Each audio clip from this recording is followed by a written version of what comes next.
Hai, selamat datang semuanya. Hai. Terima kasih buat kalian semua yang sudah meluangkan waktu kalian untuk datang di terapi kelompok hari ini. Di sini kita akan saling berbagi pengalaman belajar satu sama lain dan dukung satu sama lain dalam perjalanan kita untuk mencapai kesehatan mental yang lebih baik. Tujuan kita adalah menciptakan ruang yang aman untuk berekspresi tanpa merasa dihakimi dan dihargai. Sebelumnya kita mulai, mari kita bahas beberapa aturan dasar semua.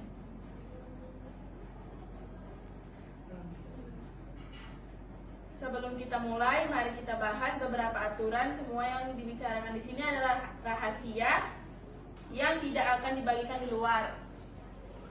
Untuk memulai, mari kita melakukan sedikit perkenalan ya.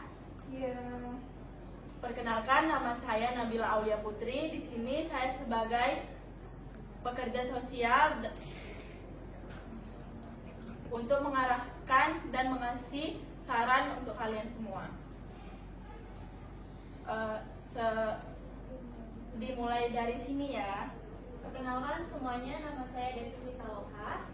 Halo, perkenalkan nama saya Nadine Inaya. Halo, perkenalkan nama saya Marsha Ardana. Halo, perkenalkan nama saya Grace Asyadila. Terima kasih buat kalian yang sudah perkenalan. Sebelum kita memulai, saya akan ada sedikit ice breaking nih. Ice breakingnya cuman yang biasa sih. Siapa yang mau cerita duluan? Kita mulai sekarang ya. Oke, boleh. Opi yang ala Ayu Gambreng.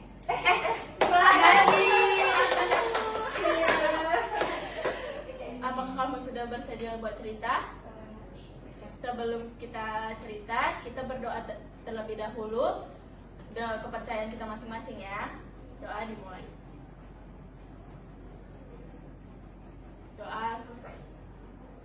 Oke, mari kita mulai. Dan buat teman-teman semua, mari mendengarkan cerita dari Nadine ya. Oke. Halo, perkenalkan nama saya Nadine semuanya. Di sini saya ingin sedikit cerita mengenai kehidupan saya. Sebelumnya saya mau bilang kalau saya di sini sudah tidak lagi menggunakan hal-hal itu ya. Sudah menjadi mantan dari seseorang yang bodoh dalam melakukan tindakan. Di sini saya mau bilang kalau saya tuh baru bisa lepas dari dunia gelap saya. Tapi saya melakukan itu karena sesuatu hal gitu. Karena orang tua saya sudah bercerai dan mereka tidak peduli lagi dengan saya.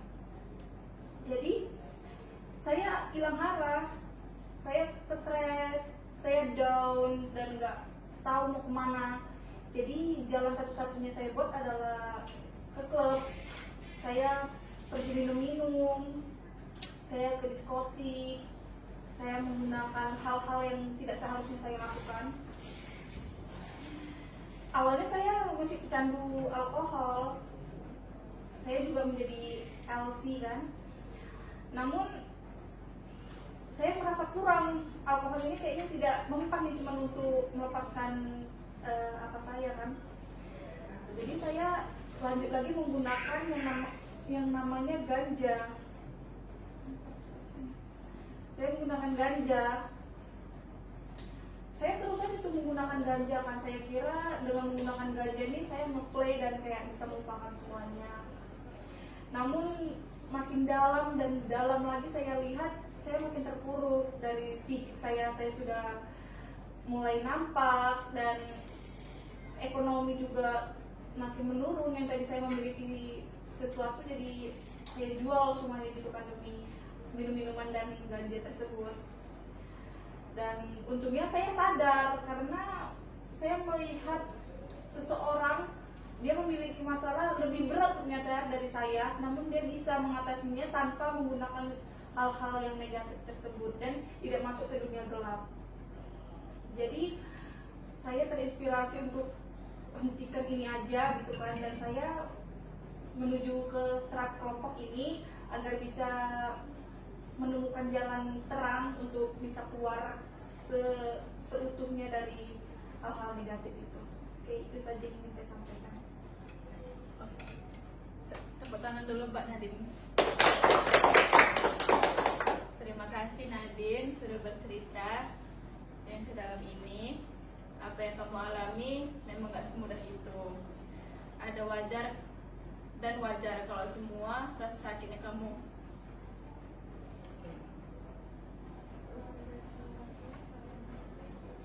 Terima kasih sudah berbagi cerita kepada kami semua. Memang yang kamu alami itu tidak semudah itu buat dipikirkan semua orang. Itu wajar, rasa sakit dan tekanan itu membuat kamu merasa hilang arah. Menghadapi situasi kayak perceraian orang tua dan bisa membuat siapapun goyah.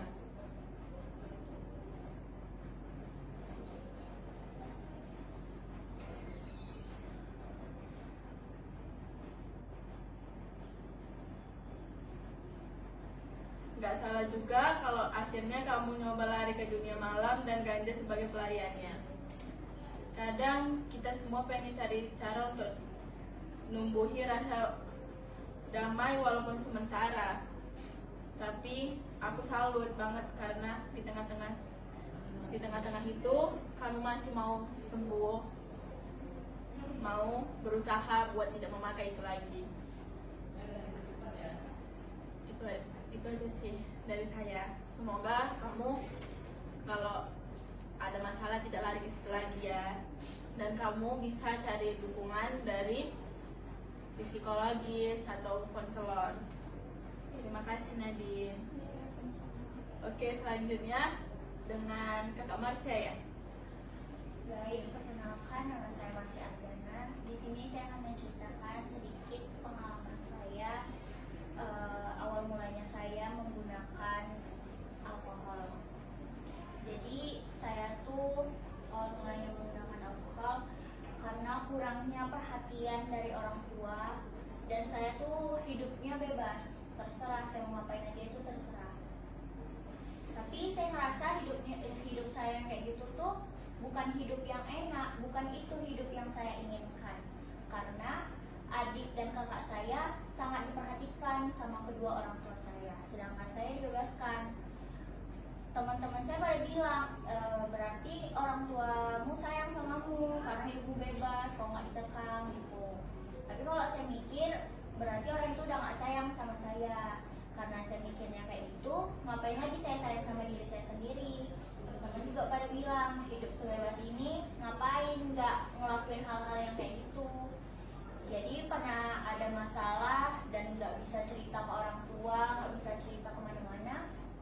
Ya udah akhirnya mutusin buat minum-minum, mengkonsumsi obat-obatan. Kelamaan saya sadar karena orang-orang di sekeliling saya juga semuanya jadi sampah masyarakat. Jadi kayak ya udahlah diberhentiin aja nih kayaknya, nggak baik juga. Seharusnya aku nggak kayak gini. Sebenarnya nggak boleh juga sih nyalahin ke orang tuanya kenapa nggak perhatian sama aku. Ya aku rasa emang udah nggak ini lagi lah sama aku. Udah sih segitu. Terima kasih Kakak Marsha sudah menceritakan. Sebelumnya kita beri tepuk tangan dulu buat Kakak Marsha ya. Makasih buat Kakak Marsha udah berani cerita sejauh ini. Serius, aku bangga banget sama kamu. Kamu udah berani cerita yang mungkin privacy buat kamu. Dan aku ngerasain rasa hidup di dalam yang kayak tertekan mungkin ya, dalam lingkungan yang bikin kamu ngerasa gak diperhatiin. Tapi yang paling kerennya, kamu udah mulai sadar dan ngerasa kalau kamu itu bukan jalan yang kamu mau. Kalau kamu pengen lebih sayang sama diri kamu sendiri, itu langkah besar dan gak semua orang punya kekuatan buat sampai di titik ini. Kamu udah nunjukin kalau kamu itu punya keinginan yang besar buat sembuh dan mau jauh dari narkoba.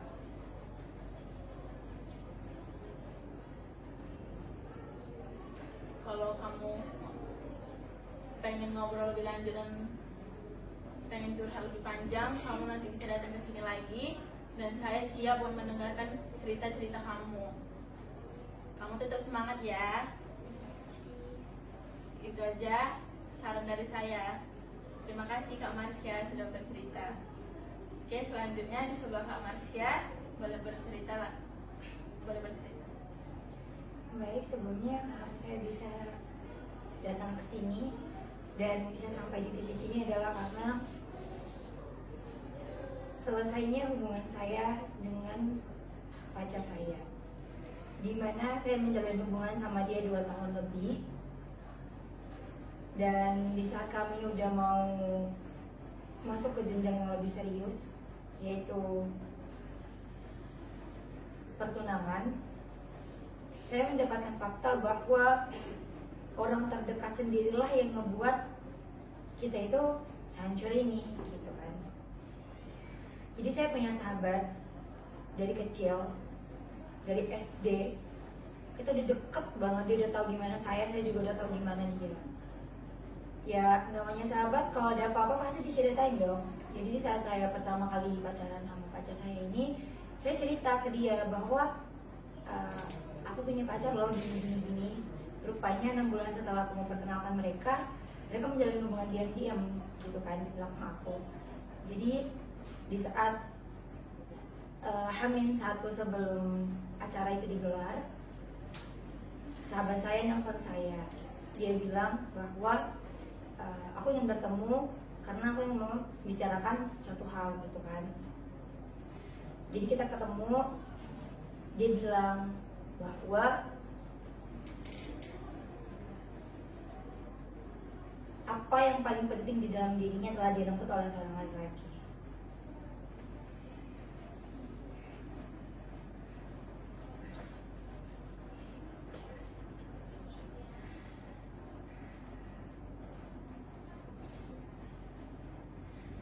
Jadi dia datang,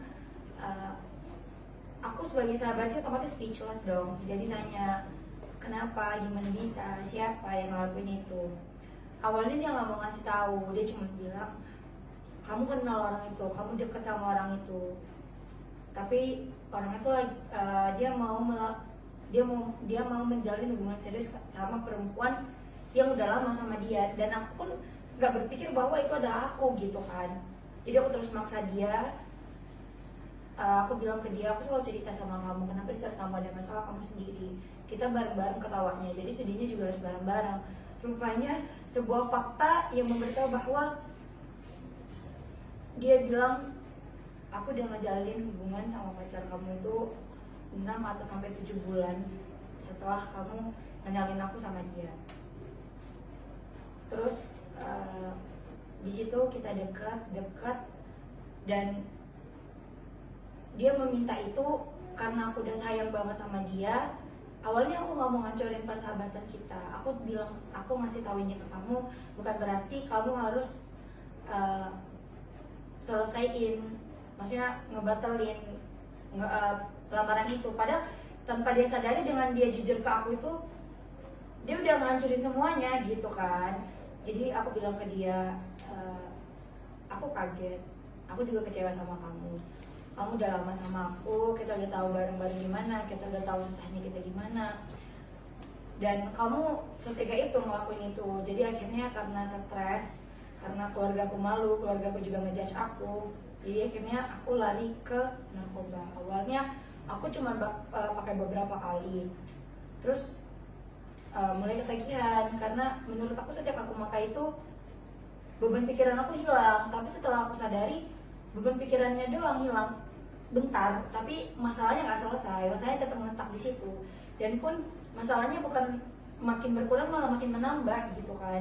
Kedepannya aku mulai berpikir bahwa hidup aku nggak cuma sampai di sini aja, aku pasti bisa bertemu dengan laki-laki yang lebih baik lagi gitu kan. Jadi aku datang ke sini untuk meminta saran yang lebih baik lagi, dan aku udah berhenti itu sekitar hampir 6 bulan. Tapi aku masih merasa bahwa jati diriku belum sepenuhnya di aku gitu. Itu aja ceritaku. Mari kita tepuk tangan untuk Kadri. Wah, kamu keren banget sih. Itu pasti berat banget sampai kamu akhirnya jadi pelampiasan ke narkoba. Putus cinta itu emang berat, apalagi teman sendiri yang kuat. Ya. Apalagi teman sendiri ya yang buat. Lucu sih memang, karena kan kamu sering bercerita juga sama dia gimana cowok kamu ke kamu, gimana mesranya cowok kamu itu ke kamu.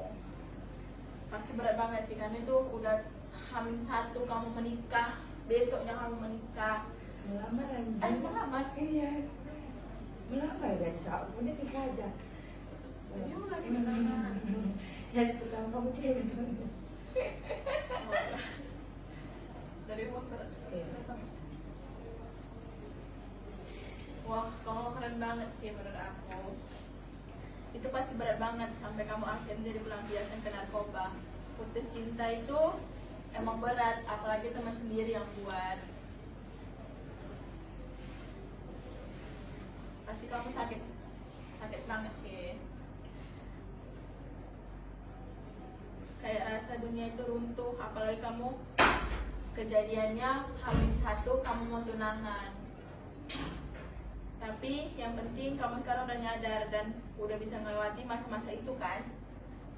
Jalan keluar yang kamu ambil dulu mungkin bikin kamu ngerasa tenang sementara, tapi ternyata malah nambah masalah. Syukurlah kalau kamu sekarang udah lebih baik. Kamu keren banget, udah bisa keluar dari zona nyaman kamu sendiri. Kalau aku sebagai mungkin dari kamu, aku harus udah nggak tahu sih mau gimana. Mungkin mental aku udah jatuh.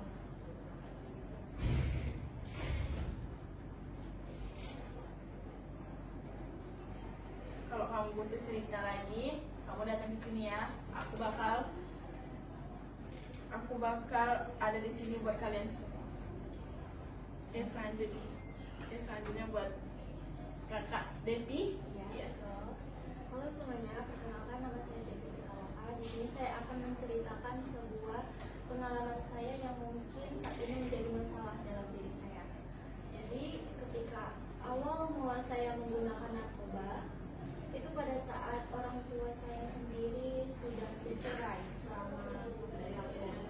Rasanya itu campur aduk ya, cemas, bingung, sampai saya sendiri nggak paham dengan kondisi keadaan diri saya.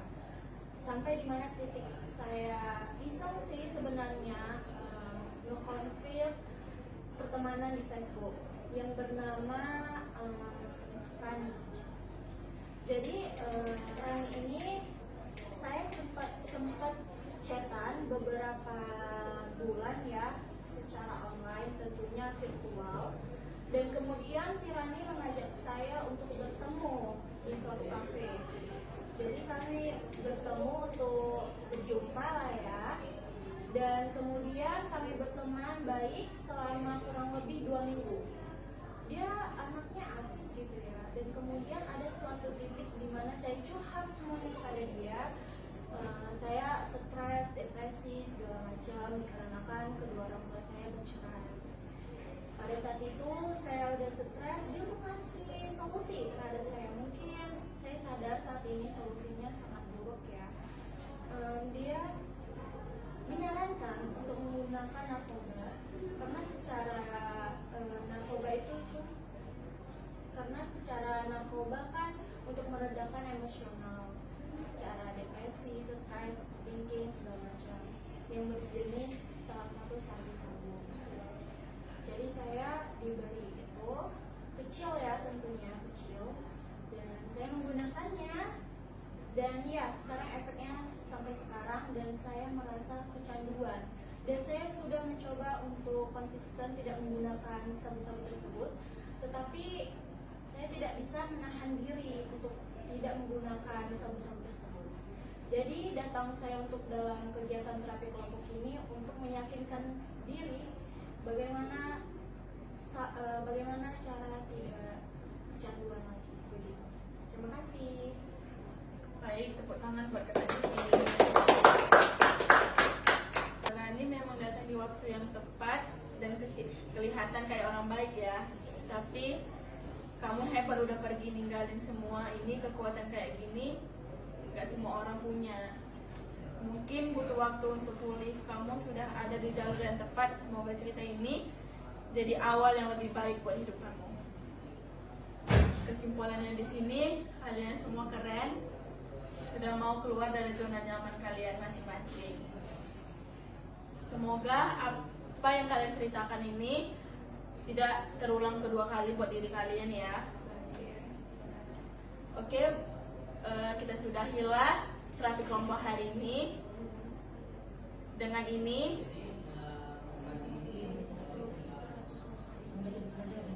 semoga jadi pelajaran buat kalian semua, dan cerita yang ada di sini tidak kalian ceritakan di luar. Baik, sebelum kita akhiri, kita mari berdoa menurut kepercayaan kita masing-masing. Doa dimulai. Berdoa selesai. Terima kasih buat kalian. Dadah.